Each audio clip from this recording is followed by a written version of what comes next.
അസ്സലാമു അലൈക്കും. ഈ സംസാരത്തിലേക്ക് ഷൗക്കത്ത് ബുഖാരിയെ ഹൃദയപൂർവ്വം സ്വാഗതം ചെയ്തുകൊള്ളുന്നു.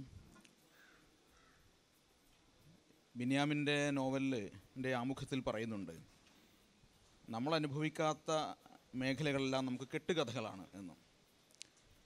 സത്യത്തിൽ കേരളത്തിൻ്റെ ഒരു പശ്ചാത്തലത്തിൽ നിൽക്കുമ്പോൾ ഒരു മുസ്ലിം നവോത്ഥാനം എന്ന പദം അല്ലെങ്കിൽ മുസ്ലിം ഉണർവിൻ്റെ ഒരു ദീർഘമായ ഒരു പശ്ചാത്തലം നമുക്കുണ്ട്. അത് നബിതങ്ങളുടെ കാലത്ത് തന്നെ ആ സന്ദേശം ഇവിടെ എത്തുന്നു. അതിനെ സംബന്ധിച്ചുള്ള ജാഗരണങ്ങൾ നടക്കുന്നു, പള്ളികളുണ്ടാകുന്നു, ദർസുകളുണ്ടാകുന്നു. അങ്ങനെ ജ്ഞാനപ്രസരണത്തിൻ്റെ ആയാലും സാമൂഹിക ജീവിതത്തിലെ ഇടപെടലുകളുടേതായാലും വലിയൊരു മാറ്റത്തിൻ്റെ ദീർഘമായൊരു പശ്ചാത്തലം ഇവിടെ ഉണ്ടായിരുന്നു. അതിന് തുടർച്ചയായി രാഷ്ട്രീയമായ ഇടപെടലുകളുണ്ടായി. വലിയൊരു മാറ്റം ഇവിടെ മൊത്തത്തിൽ കാണാൻ സാധിക്കും. നമ്മുടെ ആദ്യത്തെ എൻ്റെ അറിയാനുള്ള ഒരു ക്യൂരിയോസിറ്റി എന്താണെന്ന് വെച്ചാൽ, ഈ സാമൂഹിക രാഷ്ട്രീയ മണ്ഡലത്തിൽ എന്ത് തരം വ്യത്യാസമാണ് ഒരു ഉത്തരേന്ത്യൻ ഭാഗത്തൂടെ നോക്കുമ്പോൾ നമ്മൾ കേരളത്തിനുമായി എന്തൊക്കെ തരം വ്യത്യാസങ്ങളാണ് അങ്ങേക്ക് അനുഭവപ്പെട്ടിട്ടുള്ളത്?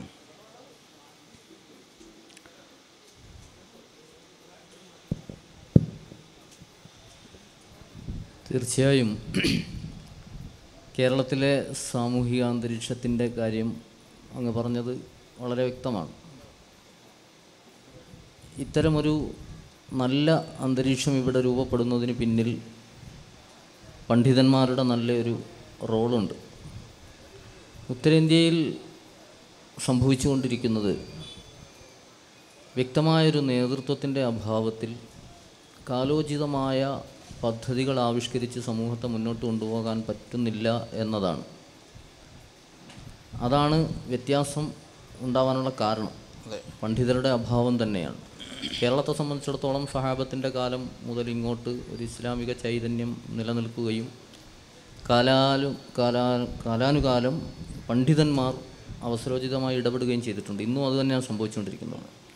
ഉത്തരേന്ത്യയിലെ ഗ്രാമങ്ങളിലേക്ക് പോയി നോക്കിയാൽ അവർ ജീവിക്കുന്ന ലൊക്കാലിറ്റിക്കപ്പുറം ഒരു ലോകമുണ്ട് എന്ന് തന്നെ മനസ്സിലാക്കാത്ത ഒരു സമൂഹം എന്ന് വേണം നമുക്ക് അവരെക്കുറിച്ച് പറയാൻ.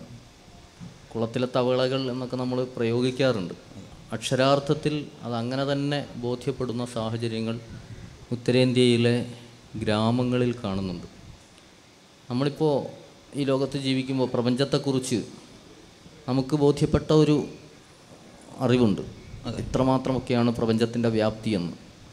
പക്ഷേ നാം അറിഞ്ഞതിനേക്കാളും അപ്പുറം ഇനി ബാക്കിയാണെന്നും നമുക്കതിനെക്കുറിച്ച് ബോധമില്ല എന്നും നാം തന്നെ മനസ്സിലാക്കിയിട്ടുണ്ട്. തീർച്ചയായിട്ടും അത് ഉത്തരേന്ത്യൻ സാഹചര്യം നോക്കിയാൽ അവരാ ജീവിക്കുന്ന ആ ഒരു ഗ്രാമം അല്ലെങ്കിൽ തൊട്ടടുത്ത ഗ്രാമം, ഇതിനപ്പുറം അവരൊരു രാജ്യത്തിൻ്റെ ഭാഗമാണ്. ആ രാജ്യം വ്യത്യസ്തങ്ങളായ സ്റ്റേറ്റുകളായി ഡിവൈഡഡ്. അവിടെ ഇലക്ഷൻ വരുന്നുണ്ട്.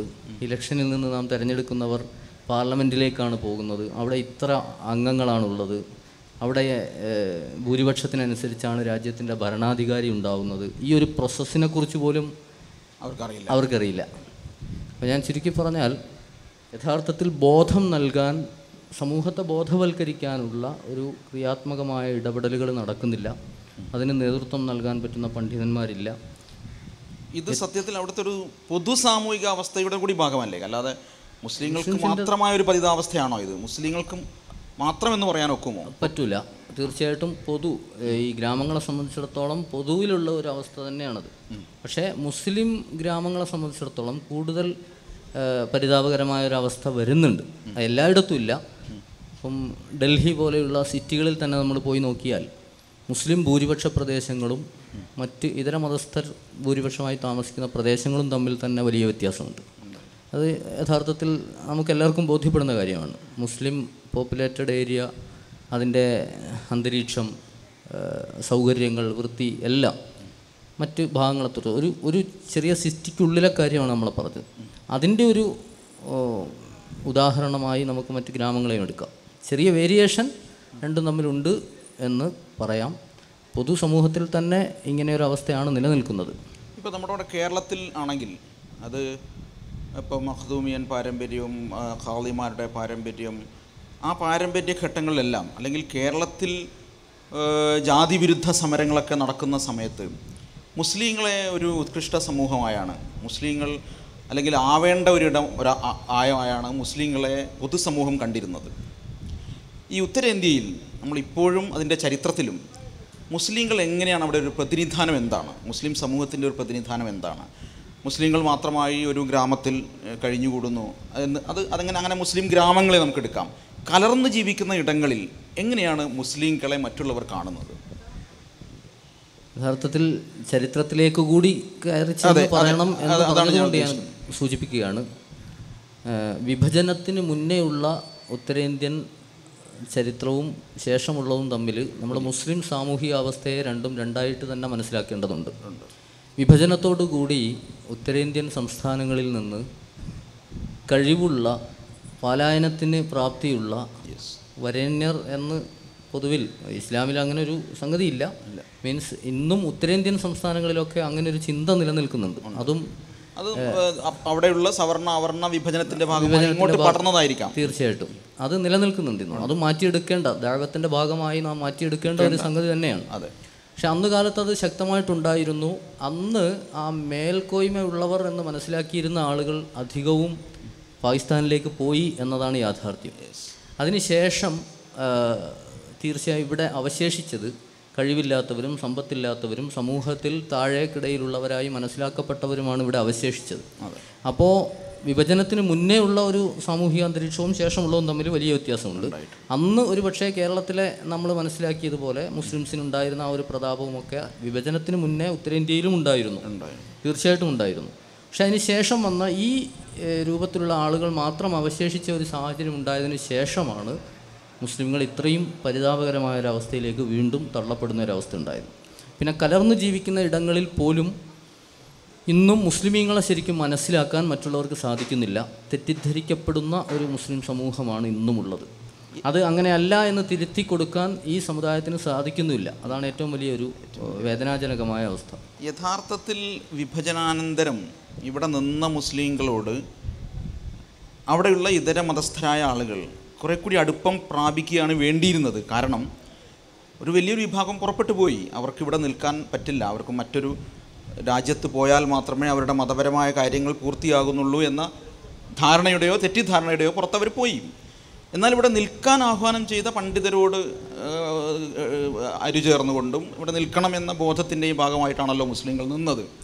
അപ്പോൾ ആ നിന്നവരോട് പൊതുസമൂഹത്തിന് ഉണ്ടാവേണ്ടിയിരുന്ന മനോഭാവം ഇതായിരുന്നില്ലല്ലോ. അതെന്തുകൊണ്ടാണ് അങ്ങനെ അട്ടിമറിക്കപ്പെട്ടതെന്നാണ് ഉസ്താദിന് തോന്നുന്നത്? പൊതുസമൂഹം അങ്ങനെ ബോധപൂർവം ഇവരെ അരികുവൽക്കരിച്ചു എന്ന് നമുക്ക് പറഞ്ഞുകൂടാ, അങ്ങനെ പറയാൻ കഴിയില്ല. സ്വാഭാവികമായിട്ടും ഇവർക്ക് ഉയർത്തെഴുന്നേൽക്കാൻ പറ്റുന്ന ഒരു സാഹചര്യം ബാക്കി വെച്ചിട്ടല്ല മറ്റുള്ളവർ പോയത്. ഭൗതികമായ സാഹചര്യം, ആ സാഹചര്യങ്ങളുടെ കുറവ് കൊണ്ട് ഇവർ ഓട്ടോമാറ്റിക്കലി ഡൗൺ ആയി പോയിക്കൊണ്ടിരുന്നതാണ്. അല്ലാതെ മറ്റാരെങ്കിലും ഇവരെ സൈഡുവൽക്കരിച്ചതാണ് എന്ന് നമുക്ക് പറഞ്ഞുകൂടാ. തീർച്ചയായിട്ടും ഒരുപാട് സ്ഥലങ്ങളിൽ ഇവരെ കൂട്ടിച്ചേർത്ത് പിടിച്ചുകൊണ്ട് മുമ്പോട്ട് പോകുന്ന ചിത്രങ്ങളും ഉത്തരേന്ത്യൻ സംസ്ഥാനങ്ങളിൽ ഇന്ന് നമുക്ക് കാണാൻ കഴിയും. അതും നമുക്ക് ഇല്ലയെന്ന് പറയാൻ പറ്റില്ല, ഒക്കില്ല. അപ്പോൾ ഈ ഗ്രാമങ്ങൾ, ഇപ്പം ഒറ്റയായ ഗ്രാമങ്ങൾ, ഈ മുസ്ലിങ്ങൾ മാത്രം താമസിക്കുന്ന ഗ്രാമങ്ങൾ, അവിടെയുള്ള ഇവരുടെ ഈ വിജ്ഞാനത്തിനോ മതപരമായോ ഭൗതികമായോ അറിവുകളുടെ ഒരു സ്ഥിതി എന്താണ് ഇപ്പോൾ? അവിടെ എത്രമാത്രം അതുണ്ട്? ഇപ്പോൾ സർക്കാരൊക്കെ എന്താണ് ചെയ്യുന്നത്? അതൊക്കെ അവിടെ എത്തിപ്പെടാതിരിക്കുന്നു. ഏതാണ് അതിൻ്റെ ഒരു അവസ്ഥ? എന്താണ് ഇപ്പോഴുള്ളത്? സർക്കാർ പഠന സംവിധാനങ്ങളെ സംബന്ധിച്ച് പറയുകയാണെങ്കിൽ അത് മുസ്ലിം ഗ്രാമങ്ങളിൽ എന്ന് മാത്രമല്ല, നേരത്തെ നമ്മൾ പറഞ്ഞതുപോലെ പൊതുസമൂഹത്തിൻ്റെ അവസ്ഥയായിട്ട് തന്നെ നമുക്ക് മനസ്സിലാക്കാവുന്നതാണ്. വിദ്യാഭ്യാസം പ്രക്രിയ അത് വേണ്ട വിധം കൈകാര്യം ചെയ്യാൻ പറ്റുന്ന ഫാക്കൽറ്റി പോലും സ്ഥാപനങ്ങളിൽ അവൈലബിൾ അല്ല എന്നതാണ്. ഒരുപക്ഷെ ഇപ്പോൾ സോഷ്യൽ മീഡിയ കാലത്ത് നമ്മൾ എൻ്റെ പക്കൽ ഒരുപാട് വീഡിയോസ് ഉണ്ട്. ഉത്തരേന്ത്യൻ സർക്കാർ സ്കൂളുകളിലെ വിദ്യാഭ്യാസ പ്രവർത്തനങ്ങൾ, അവിടെ നടന്നുകൊണ്ടിരിക്കുന്ന ടീച്ചേഴ്സ് അധ്യാപനം നടത്തുന്നത്, അതിലൊക്കെ ഉള്ള വമ്പൻ മിസ്റ്റേക്കുകളെക്കുറിച്ചൊക്കെ നമുക്ക് കൃത്യമായ വിവരങ്ങൾ കിട്ടുന്നുണ്ട്. അപ്പോൾ ഒരു വിദ്യാഭ്യാസ പ്രവർത്തനം വേണ്ട രീതിയിൽ മുന്നോട്ട് കൊണ്ടുപോകാൻ സർക്കാർ സംവിധാനവും പ്രാപ്തമല്ല, അതിനുള്ള ഫാക്കൽറ്റിയും അവിടെ ഇല്ല എന്നതാണ് ഒരു വസ്തുത. അവിടെയൊക്കെ നമ്മുടെ ഇടപെടലിന് നല്ലൊരു മാറ്റം ഉണ്ടാക്കാൻ കഴിയും. അതിപ്പോൾ നമ്മൾ ഇടപെട്ടുകൊണ്ടിരിക്കുമ്പോൾ ബോധ്യപ്പെടുന്ന കാര്യം കൂടിയാണ്. ഒരു സാമ്പ്രദായിക ഒരു സംവിധാനത്തിൽ സർട്ടിഫിക്കറ്റുകൾ വിതരണം ചെയ്യാൻ മാത്രമുള്ള ഒരു സംവിധാനമായി പോവുകയാണ്. അല്ലെങ്കിൽ അല്ലാതെ കുട്ടികളെ ഐഡൻറ്റിഫൈ ചെയ്ത് അവരുടെ ക്യാപ്പബിലിറ്റി മനസ്സിലാക്കി അവരെ ഉയർത്തെഴുന്നേൽപ്പിച്ച് കൊണ്ടുപോകാൻ പറ്റുന്ന രൂപത്തിലുള്ള ഒരു സിസ്റ്റമാറ്റിക് സംവിധാനമൊന്നും ഉത്തരേന്ത്യൻ വിദ്യാഭ്യാസ രംഗത്ത് നിലവിലില്ല. അതിന് ഒരു മാറ്റം നമുക്ക് സാധ്യമാക്കാൻ പറ്റും. നമ്മുടെ കേരളത്തിൽ നിന്നുള്ള അക്കാഡമിക് ലെവലിൽ ഒരുപാട് പ്രാക്ടീസ് ചെയ്ത് പരിചയമുള്ള ആളുകളൊക്കെയും ഇടപെട്ടുകൊണ്ട് ഒരു മാറ്റം സാധ്യമാക്കാൻ പറ്റും. അത് നമ്മുടെ ഇടപെടലുകൾ നടന്ന സ്ഥലങ്ങളിലൊക്കെ അങ്ങനെ സാധ്യമാകുന്നുണ്ട്. അതിനോടുള്ള അവിടെയുള്ള ആളുകളുടെ ഒരു പ്രതികരണം എന്താണ്? ഇപ്പം ഇങ്ങനെ കടന്നു വരുമ്പോൾ, നമ്മൾ ഈ സന്ദേശവുമായി കടന്നു വരുമ്പോൾ, ഈ പ്രവർത്തനവുമായി നടത്തുമ്പോൾ എന്താണ് ആളുകൾ എങ്ങനെയാണ് അതിനെ കാണുന്നത്? മുസ്ലിങ്ങളും അല്ലാത്തവരും എങ്ങനെയാണ് കാണുന്നത്? അല്ല, പോസിറ്റീവായ റെസ്പോൺസ് തന്നെയാണ്. പിന്നെ ആദ്യത്തിൽ ഇതിനെക്കുറിച്ചൊന്നും ബോധമില്ലാത്തവർ ആയിരിക്കെ എന്തിനാണിത് എന്ന് ചിന്തിക്കുന്ന ഒരു സ്വഭാവം തീർച്ചയായിട്ടും ഉണ്ടാകാറുണ്ട്. അതിന് നമ്മൾ എങ്ങനെയാണ്? ഫോർ എക്സാമ്പിൾ, നമ്മളിപ്പോൾ ഒരു ഗ്രാമത്തിൽ ചെന്നിട്ടൊരു വിദ്യാഭ്യാസ സ്ഥാപനം തുടങ്ങുകയാണെങ്കിൽ ആ കുട്ടികൾ നിശ്ചിത അവേഴ്സ് നമ്മുടെ അടുക്കലേക്ക് വരണം, നമ്മുടെ സ്ഥാപനങ്ങളിൽ വന്ന് സ്പെൻഡ് ചെയ്യണം. ആ സമയം ശരിക്ക് ഒരു നഷ്ടമായിട്ട് മനസ്സിലാക്കുകയാണ് പേരൻസ്. ഈ കുട്ടികൾ അവരുടെ കൂടെ ഉണ്ടായിരുന്നെങ്കിൽ അവരുടെ കന്നിനെ നോക്കാൻ, അല്ലെങ്കിൽ പാടത്ത് എന്തെങ്കിലും ചെയ്യാൻ, അവരുടെ വീട്ടിൽ അവർ ചെയ്തുകൊണ്ടിരിക്കുന്ന തൊഴിലുകളിൽ ഒരു സഹായമായിട്ട് അവരെ കിട്ടുന്ന സമയത്താണ് അവരെ നമ്മൾ ഇങ്ങോട്ടേക്ക് വരിച്ചു കൊണ്ടുവരുന്നത്. എന്തിനാണത്, എന്താണ് അതിൻ്റെ ഉപയോഗം എന്ന ഒരു ചോദ്യം ഉന്നയിക്കുന്ന രക്ഷകർത്തൃ സമൂഹമാണ് ഉള്ളത്. പിന്നെ നമുക്ക് അവരെ നന്നായിട്ട് ബോധവൽക്കരണം ചെയ്തിട്ടും ഈ കുട്ടികളിൽ ഉണ്ടാകുന്ന ചില മാറ്റങ്ങളിൽ നിന്ന് അവർ സ്വയം ബോധവാന്മാരായി മാറിയിട്ടുമൊക്കെ ഉണ്ടാകുന്ന സമയമെടുക്കുന്നുണ്ട്. എങ്കിലും നമ്മുടെ ബോധവൽക്കരണം കൊണ്ട് നല്ലൊരു മാറ്റം ഉണ്ടാകുന്നുണ്ട്. പിന്നെ പലപ്പോഴും നമ്മൾ അത്തരം സന്ദർഭങ്ങളിലൊക്കെ മറ്റു പലതരത്തിലുള്ള ചാരിറ്റി അവർക്ക് ചെയ്തു കൊടുത്തുകൊണ്ട് മക്കളെ കൊണ്ട് അവർക്ക് നഷ്ടമുണ്ടാകുന്നു എന്ന ബോധം, അത് വേണ്ട, ഞങ്ങൾ വേറെ രീതിയിൽ അരി കൊടുക്കുമ്പോഴും തുണി കൊടുക്കുമ്പോഴും ഒക്കെ അവർക്കൊരാശ്വാസം കിട്ടുകയാണ്. അപ്പോൾ അത് കിട്ടുന്നുണ്ടല്ലോ, കുട്ടികളെന്നാൽ പറഞ്ഞു വിടാം എന്ന രൂപത്തിൽ ചിന്തിക്കുന്ന ഒരു സ്വഭാവം പോലുമുണ്ട്.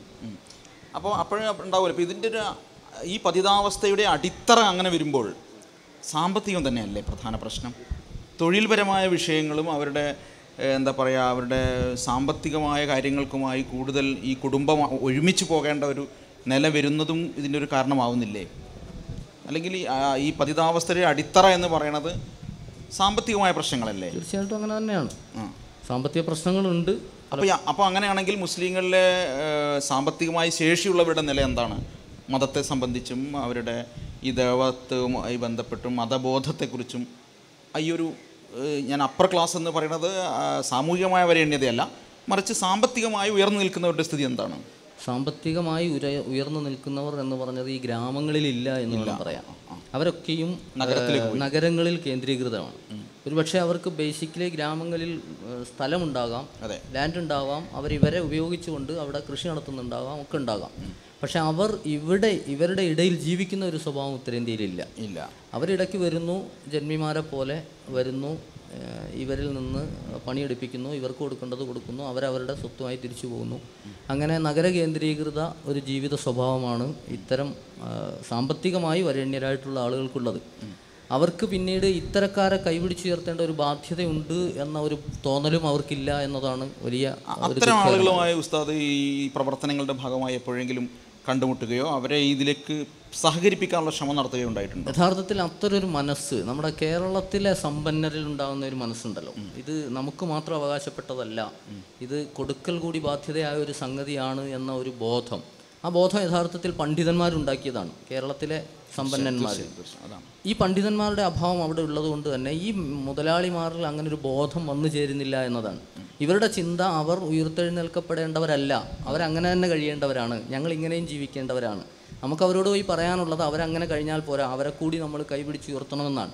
അവരെ എന്തിനുയർത്തണം എന്ന ചോദ്യം ഇവരുടെ തലയിലേക്ക് വരികയാണ്. അപ്പോൾ മുമ്പത്തെ ജന്മി വ്യവസ്ഥയിലും അങ്ങനെ തന്നെയാണല്ലോ, ജന്മിമാരായിട്ട് ജീവിക്കട്ടെ, അങ്ങനെ തന്നെ ജീവിക്കട്ടെ, അപ്പോഴാണ് അവരുടെ ആ ഒരു സാമൂഹിക സംവിധാനം നിലനിൽക്കുക. അതിപ്പോൾ സച്ചാറൊക്കെ അദ്ദേഹത്തിൻ്റെ റിപ്പോർട്ടുമായി ബന്ധപ്പെട്ട് ഈ വിഷയം ചർച്ച ചെയ്തിട്ടുണ്ട്. കാരണം തീർച്ചയായിട്ടും മുസ്ലിം ദലിതുകൾ എന്തുകൊണ്ട് ഇങ്ങനെ പിന്നാക്കമാകുന്നു എന്ന ചോദ്യത്തിന് ആ സാമൂഹിക ക്രമത്തിൻ്റെ പ്രശ്നമാണ് പറഞ്ഞിട്ടുള്ളത്. അത് കുറെ കൂടി ജാതിയുമായി ബന്ധപ്പെട്ട സാമൂഹിക ക്രമത്തിൽ ഇവരെ നോക്കേണ്ടതില്ല, അത് അവരുടെ വിധിയാണ്, അല്ലെങ്കിൽ ചാതുർവർണ്ണ വ്യവസ്ഥയ്ക്കകത്ത് താഴെ നിൽക്കുന്നവൻ താഴെ തന്നെയാണ് നിൽക്കേണ്ടത്, ഒട്ടും ഉയർത്തേണ്ടതില്ല എന്നൊരു ചിന്തയാണ്. ഇപ്പം ഹൈന്ദവ സമൂഹത്തിന് അതാണെങ്കിൽ മുസ്ലിം സമൂഹത്തിന് അങ്ങനെ ഒരു ജാതി ചിന്തയല്ല, മറിച്ച് അവർക്ക് അറിയില്ല, അങ്ങനെ അറിയില്ല, അവരങ്ങനെ മനസ്സിലാക്കുന്നില്ല. ആ ജാതി വ്യവസ്ഥയുടെ സ്വാധീനമായിട്ട് തന്നെ മുസ്ലിങ്ങളിലേക്കും കടന്നു കയറിയതാണ്. അല്ലാതെ അവരുടെ വിശ്വാസത്തിന്റെ ഭാഗമായിട്ടൊന്നും വന്നതല്ല. ചാതുർവർണ്ണയത്തിൽ നിലനിന്നിരുന്ന അതേ ഒരു സംവിധാനം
മാനസികമായി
മാനസിക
മാനസികമായി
മാനസികമായി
मानसिक മാനസികമായി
മാനസിക